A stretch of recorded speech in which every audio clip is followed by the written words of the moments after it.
कोई दुनिया में आता है, कोई दुनिया से जाता है। कोई दुनिया में आता है, कोई दुनिया से जाता है। ये चक्कर रुक नहीं सकता, कोई इसको चलाता है। ये चक्कर रुक नहीं सकता, कोई इसको चलाता है। कोई दुनिया में आता है, कोई दुनिया से जाता है। कोई दुनिया में आता है, कोई दुनिया से जाता है। गुरु से प्रीत जिसने की, सफल उसका ही जीवन है। गुरु से प्रीत जिसने की, सफल उसका ही जीवन है। सफल उसका ही जीवन है। सफल उसका ही जीवन है। गुरु के बिन जगत में ना कोई भव पार कराता है। गुरु के बिन जगत में ना कोई भव पार कराता है। कोई दुनिया में आता है, कोई दुनिया से जाता है। कोई दुनिया में आता है, कोई दुनिया से जाता है। प्रभु की ही तो रहमत है, जो तन में प्राण बसते हैं। प्रभु की ही तो रहमत है, जो तन में प्राण बसते हैं। जो तन में प्राण बसते हैं। जो तन में प्राण बसते हैं। हरि का नाम तू जप ले, यही बिगड़ी बनाता है। हरि का नाम तू जप ले, यही बिगड़ी बनाता है। कोई दुनिया में आता है, कोई दुनिया से जाता है। कोई दुनिया में आता है, कोई दुनिया से जाता है।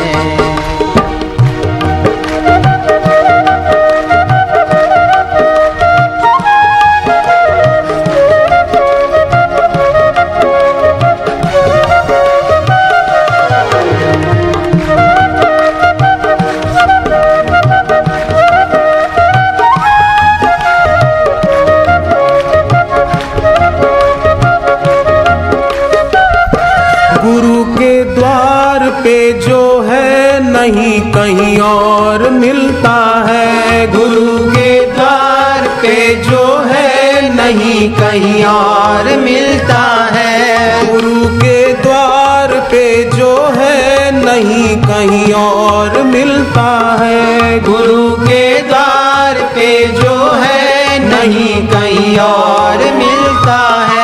नहीं कहीं और मिलता है। नहीं कहीं और मिलता है। गुरु के जैसा ना कोई है, गुरु ही भाग्य विधाता है। गुरु के जैसा ना कोई है, गुरु ही भाग्य विधाता है।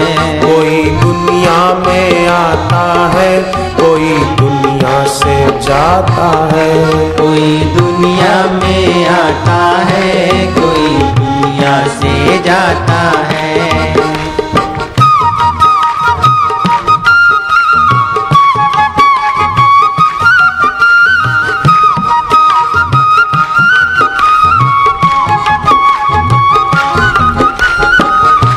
कठिन राहें है जीवन की, यहाँ तू क्यों भटकता है। कठिन राहें है जीवन की, यहाँ तू क्यों भटकता है। कठिन राहें है जीवन की, यहाँ तू क्यों भटकता है। कठिन राहें है जीवन की, यहाँ तू क्यों भटकता है। यहाँ तू क्यों भटकता है। यहाँ तू क्यों भटकता है।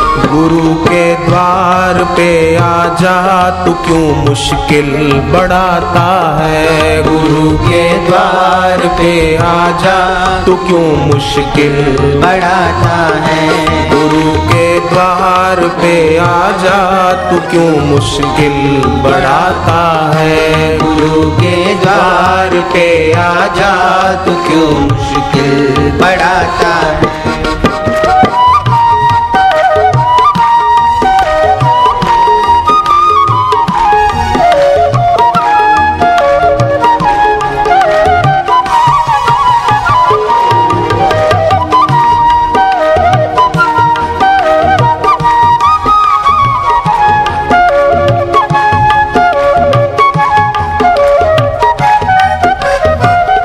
ये मानुष तन जो है पाया नहीं हर बार मिलता है। ये मानुष तन जो है पाया नहीं हर बार मिलता है। नहीं हर बार मिलता है। नहीं हर बार मिलता है।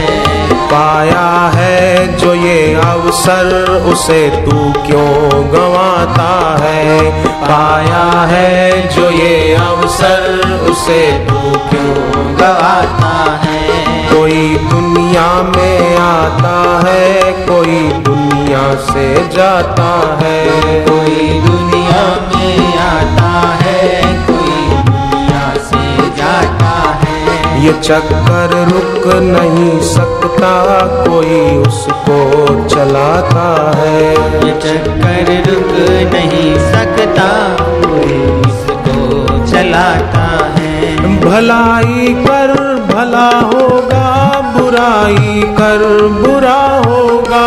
भलाई कर भला होगा, बुराई कर बुरा होगा। बुराई कर बुरा होगा।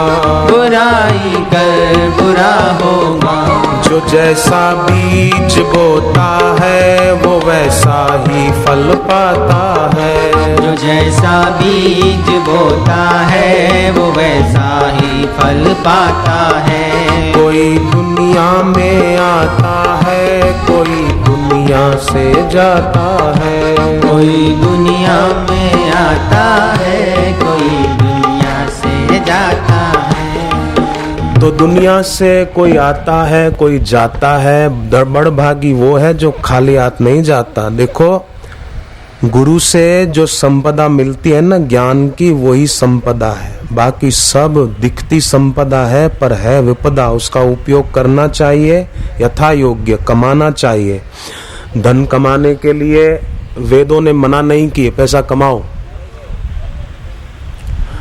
और उसमें अगर अड़चने आती है तो मंगलवार को, शनिवार को गणेश जी की मूर्ति के आगे हनुमान जी के नाम से दिया जलाया करो, कि हमारे इस कार्य में आने वाले विघ्न दूर हों, हमें शक्ति प्राप्त हो, हम इस परिस्थिति से घबराए नहीं, हमारी मनोस्थिति मजबूत हो। मंगलवार को, शनिवार को जलाएं। कोई ग्रह पीड़ा हो, बोलते ना अमुक ग्रह की स्थिति ठीक नहीं, ग्रह पीड़ा हो, तो रात को घर के पास के चौराहे पर हनुमान जी का सुमरन करके दिया जला के छोड़ के आए। और उसमें भी अगर एक काम और मिला दे,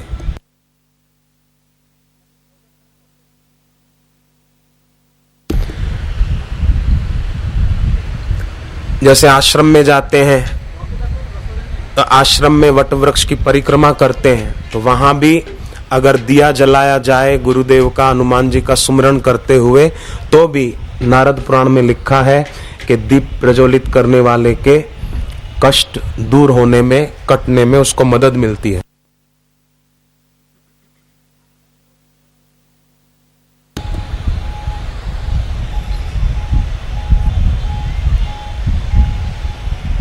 परिस्थिति दुखद आने पर जो व्यक्ति दुखी हो जाता है, वो मनुष्य कैसा, परिस्थिति कैसी भी आए पर सोचे कि ये भी गुजर जाएगा, कोई बात नहीं, मेरा कोई प्रारब्ध कट रहा है, अच्छा है, भविष्य में आने वाला दुख वो अभी से नष्ट हो रहा है। हरि हरि ओम ओम ऐसा करके अपना थोड़ा मन का भाव बदल दे, थोड़ा जप करने बैठ जाए उस समय, कोई भी चिंता सता रही हो, कोई भी व्यर्थ का विचार आ रहा हो तो तुरंत जप करने बैठ जाएं। जैसे शिव जी की बात उनकी पत्नी ने नहीं मानी, सती ने, तो शिव जी चिंता न करने लगे, शिव जी तो जप करने लग गए। शिव जी भी, भगवान शिव जी जप को महत्व देते हैं। विष्णु भगवान ने नारद जी को कहा कि जो हुआ सो हुआ, अब तुम चिंता न करो, अब तुम जप शुरू कर दो, जप। लोग बोलते हैं हम जप तो करते हैं पर हमारे जीवन में अभी भी कष्ट बहुत है, क्या करें? तो प्रहलाद भी जप करते थे, कष्ट बहुत आते थे, तो प्रहलाद ने जप छोड़ दिया कि मैंने तो जप इतना किया, मेरा कष्ट तो कटा नहीं, जप छोड़ दिया? नहीं, लगे रहे। तो आखिर जीत किसकी हुई? लोग कोई बोलते हैं अभी तो हम छोटे हैं, हमारी तो उम्र क्या, हम क्या कर सकते? तो ध्रुव 5 साल के थे, नारद जी से मंत्र दीक्षा लेकर अपना कल्याण नहीं किया? आप बताओ। कोई बोले हमारे को तो अमुक बीमारी है इसलिए हम साधना नहीं कर पाते। थॉमस आल्वा एडिसन वो बचपन से ही बहरे थे, सुनाई कम देता था बेचारे को, पर कितने बड़े विज्ञानी हो गए, ये सोचो।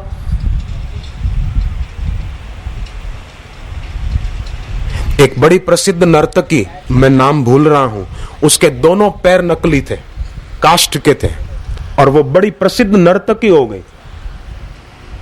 उसके पैर नहीं थे, कट चुके थे, कृत्रिम पैर, नकली पैर थे, और ऐसा नाचती थी कि नर्तकियों में प्रसिद्ध हो गई, नृत्य कला में। इसलिए कोई भी व्यक्ति अपने को दीनहीन और लाचार ना माने। कोई बोले कि मैं तो कन्या हूं, मैं तो स्त्री हूं, मैं कैसे साधना करूं? कुटुंब भी विरोध करते हैं। तो मीरा का सब विरोध करते थे, उसकी ननद भी विरोध करती थी, उसका देवर भी विरोध करता था, उसकी सास भी विरोध करती थी, सब करते थे, पर फिर भी उसने अपने को अकेला नहीं माना। उसने दृढ़ता से माना कि भगवान मेरे साथ है और वही मेरे अपने हैं, बाकी सब सपने हैं, मेरे तो गिरधर गोपाल। उसकी दृढ़ता थी।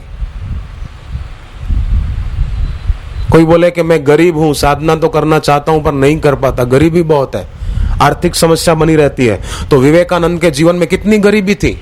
उनके पिताजी ने जब शरीर छोड़ा तो काफी कर्जा था उनके सिर पर, तो क्या उन्होंने साधना नहीं की युवावस्था में? क्या ये सोचते रहे मैं गरीब हूं, मैं गरीब हूं, मैं गरीब हूं, क्या करूं, आर्थिक प्रॉब्लम बहुत है, आर्थिक समस्या बहुत है, क्या करूं? ऐसा नहीं सोचा। हीनता के भावों को स्वामी विवेकानंद ने तिलांजलि दे दी, तिलांजलि।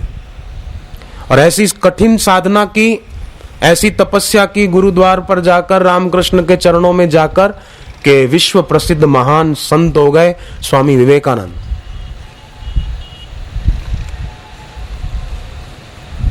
इसलिए कभी भी अपने को लाचार तो मानना ही नहीं। देखो भाई, अपने जीवन में अगर कर्तव्य परायणता होगी, कर्तव्य पलायनता नहीं होगी, तो हम हर कार्य में सफल हो जाएंगे। और जो भक्त हो, मैं हाथ जोड़ के प्रार्थना करता हूं, जो साधक हो, उनको कभी भयभीत नहीं होना चाहिए। आस्तिक व्यक्ति को, जो भगवान के अस्तित्व को, गुरु को मानता है, उसको भयभीत नहीं होना चाहिए। आस्तिक साधक तो भय मुक्त होना चाहिए। भय मुक्त होगा तो कर्तव्य परायण होगा, और भयभीत होगा तो कर्तव्य पलायन होगा। और कर्तव्य पलायन व्यक्ति कभी सुख नहीं पा सकता। मैंने ऐसे लोगों को देखा है। एक बहन ने कहा मेरे सिर पे 25 लाख रुपया कर्जा था, पर बापूजी के वचन माने और निश्चिंत होकर अपना साधन भजन करते रहे, और अपना जो कार्य था वो तत्परता से करते रहे। अभी 25 पैसे का भी कर्जा नहीं। ऐसे लोग मैंने देखे उनके जीवन में। कल हरिद्वार आश्रम में ही एक आदमी मिला, उसने कहा कि हमारे ऊपर एक केस चल रहा था, हमने टीवी पर बापूजी का सत्संग सुना और बापू बता रहे थे कि ये मंत्र करना चाहिए, उपवन तनय वाला, ये करना चाहिए, रोज 108 बार जप करो। तो बोले मैंने किया, मेरे को सफलता मिली। कल ही उसने मुझे चिट्ठी भी दी थी लिखकर।